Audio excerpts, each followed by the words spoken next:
sada, draga djeco, nakon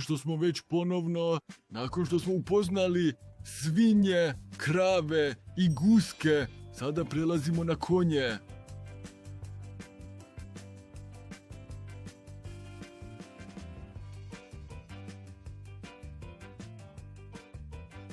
Imamo ovdje konje. Poniji su u osnovi, možemo reći, manji konji, dakle samo od određene veličine. Do sljedeći puta. A njihove bebe, oni se zovu konjići. Kod nas možete živjeti sasvim slobodno ovdje na livadi. Naravno imamo i štalu i ovdje možete uzeti i jahaće lekcije.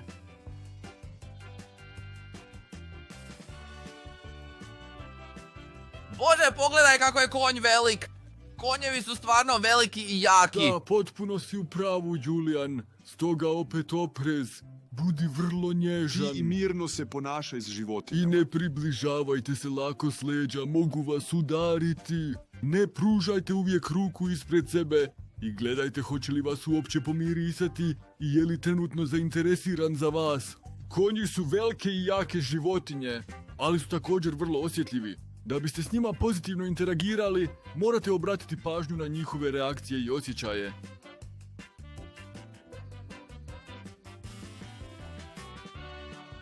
Gospodine Bauer, smijem li ovdje pomaziti konja ili poni? Molim! Dakle, Ema, ovo je konjić. Dakle, to je baby konj. A, da, slobodno ga možeš pomilovat. Oh, wow, ona je slatka! Konj ima tako mekano krzno, potpuno pahuljasto. Da, ali ne samo mekano krzno čini konje posebnima, ali postoji još nekoliko posebnih osobina koje svi konji imaju zajedno. To uključuje, na primjer, veliku dugu glavu s grivom, velike oči koje gledaju sa strane i njihov znoj. Osim toga, svi konji imaju kopita, ali nisu podijeljeni na dva dijela, oni su kod... Kako je to često slučaj sa mnogim papcima? Graditelju, što konji zapravo najviše vole jesti? Dakle, koliko ja već znam se malo sa konjima, ali oni stvarno vole jesti slamu i tako. Ali mislim da oni također vole jesti mrkvu, zar ne? Točno, Hanna. Naši konji uglavnom jedu sjeno i žitarice ili zob. To im daje energiju koja im je potrebna, ali između ostalog ili kao nagradu onda dobivaju različite presude. Konji su pravi gurmani i vole sve što je slatko. Nije ni čudo što većina konja vrlo zanima voće i čak ga vole. O, pogledaj Kako je to lijepo vrijedno. Kako znam da li me voli? Dakle, postoji ova poznata poslovica. Netko te može dobro mirisati. To je zapravo slučaj s konjima.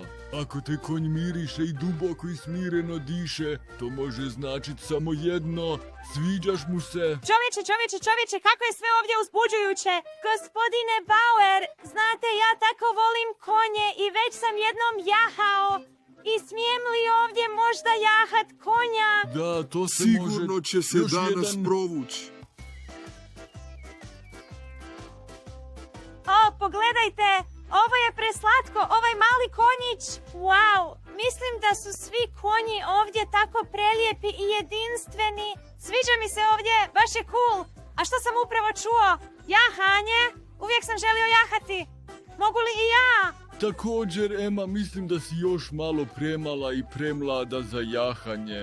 Ali sigurno ćemo uspjeti da se i ti možeš jednom popeti na ponija. I da, konji su vrlo impresivne životinje, nisu samo snažni i veliki, već su i vrlo inteligentni. Pa ako je tako, što onda čekamo? Možemo li već jahat? Uzet ću ovog konja ovdje. To je najveći i najjači, to mi odgovara. Da, Julian, sigurno ćemo to uspjeti. Ali prije nego što zapravo krenemo jahati, trebamo se upoznati s nekim osnovama. Naime, kako ih njegovati i sedlati. O da, i ti, Julian, posebno moraš paziti. Dakle, ja to već sve znam. I vrlo je važno nositi kacigu pri jahanju. Zar ne, gospodine Bauer? Točno, Hana. Sigurnost je na prvom mjestu i zato uvijek nosi kacigu i najbolje i štitnike. No, kao što sam rekao, prije nego što krenemo na jahanje, još uvijek nedostaje nekoliko osnovnih stvari. Na primjer, četkanje. Brzo ću dohvatiti obalu s alatima. Dakle, svi uzmu četku i zatim ćete četkati konja ili ponija na kojem ćete uskoro jahat. To je vrlo važno za izgradnju veze s konjem i upoznavanje. Dakle, uzeo sam ovu četku i Brownie ovde i pokazat ću vam kako četkati uvijek u smjeru polja i vrlo pažljivo, možda kao što biste pomilovali psa. Dakle, tako da se konj osjeća dobro. A što je s konjima koji su već obučeni? Kako se to zvalo? Nešto sa sedlom ili tako nešto? Ma, znate na što mislim, gospodine Bauer? O, Emma! Dobro! Odmah sam se obukao. Pa nešto slično. Dakle, da, oni su već osedlani jer kasnije idu na jahanje, tako da ovdje ide malo brže jer niste cijeli dan ovdje samo na ranču za konje. Želimo jednostavno vidjeti sve životinje, barem jednom. Nastaviti. Dakle, kad završite s četkanjem... Onda obično ide sedlo i konj se uzda. To znači da dolaze uzde za koje se držimo. Ali sada ne morate sami pripremiti konja, kao što smo rekli, već smo to pripremili. I pomoći ću vam da se popnete na konja. Ali prvo stavite kacige.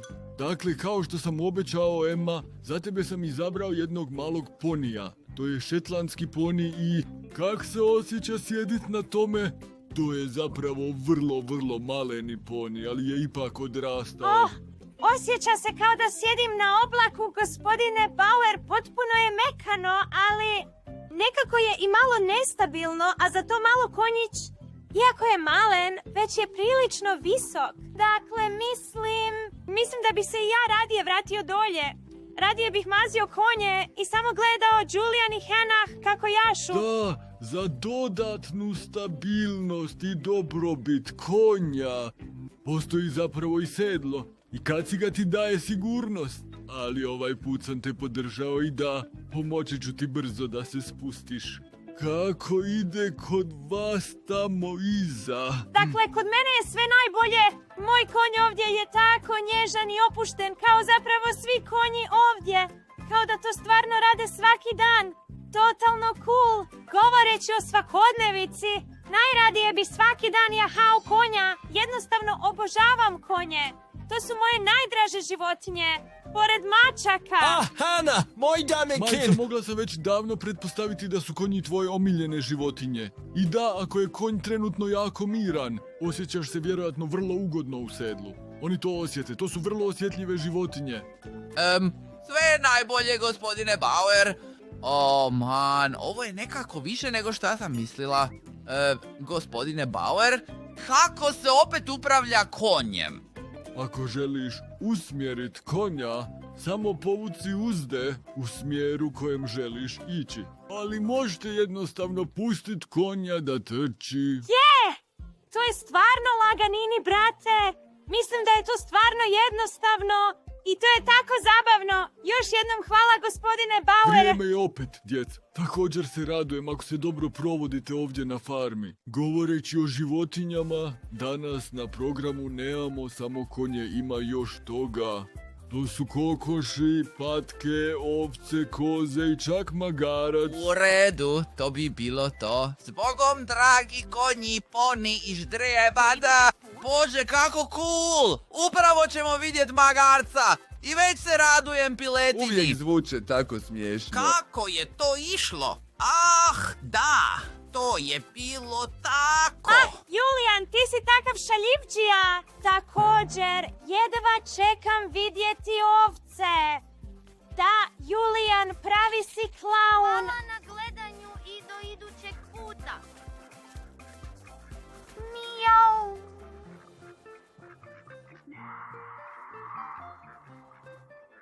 Do sljedećeg puta. Titlovi zajednice Amara Org.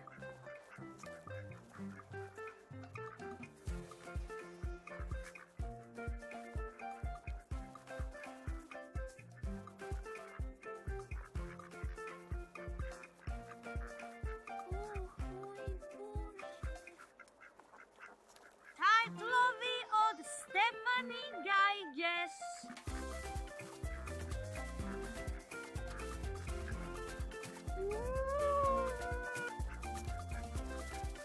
idućeg puta.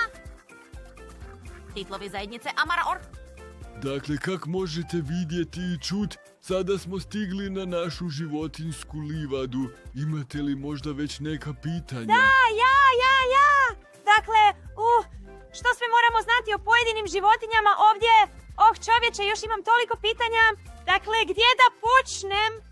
U redu, dakle, mogu li nas kokoši ili možemo li ih i pomaziti? Što ovce zapravo jedu? I smiju li patke zapravo jesti kruh? Ah, da, točno. Kako zvuče koze? I pravi li magarac stvarno ja? Hej Hana, upravo si rekla i a. Ko je ovdje glopan? Koliko ti galamaš, ovdje uopće ne pripadaš. Dobrog pilićina. To je Julian. Hej, smiri se ovdje. Hana, to su stvarno puno pitanja. Mislim da vam je najlakše da vam sada kažem najvažnije o svakoj životinji. I tada možete jednostavno hodat po livadi s životinjama, maziti ih i promatrat. I kad smo već ovdje, zašto ne bismo počeli s kokošima? Naše kokoši ovdje na farmi su vrlo važni dostavljači hranjivih tvari. I to u obliku o kokošjim jajima, to naravno poznajete i iz kuće. Primjer u omletu ili prženom jajetu. Vratimo se na kokoši, vole se igrati, trčati, lepršati i skakati. I naravno, oni također mnogo kokoši. I ovdje je naš pijetao. Piljeća su muški pileći, a osim što su pekari prirode, jer čim sunce izađe, pijetao će glasno kukurikati i niti jedno oko više neće biti zatvoreno. Ukusna jaja! Najviše od svega volim kad tata napravi najbolja jaja na svijetu. Možemo li onda nastaviti s ovcama tamo? Ovce su također vrlo važne za korist, jer njihova vuna se koristi za proizvodnju odjeće. Isto je vrlo važno za ovce da se šišaju, jer vuna postaje prevruća, pogotovo ljeti. Dakle, to je nekako uzajamno davanje i primanje s ljudima. I Henah, da odgovorim na tvoje pitanje, ovce uglavnom jedu travu i cijeli dan su zauzete i s pašom. Zanimljivo je znati, gospodine Bauer. A kako je s patkama? Dakle, sada smijemo dat kruh ili ne? A ova mala jagnjetina je tako slatka i super mekana. U redu, onda idemo dalje do patki. Već vidite, jedna patka ima smeđu glavu, a druga zelenu. Patka s zelenom glavom, to je muška patka i kažemo drake. A na tvoje pitanje, ne, patke ne bi trebale jesti kruh, jer se to napuhava u njihovim trbusima.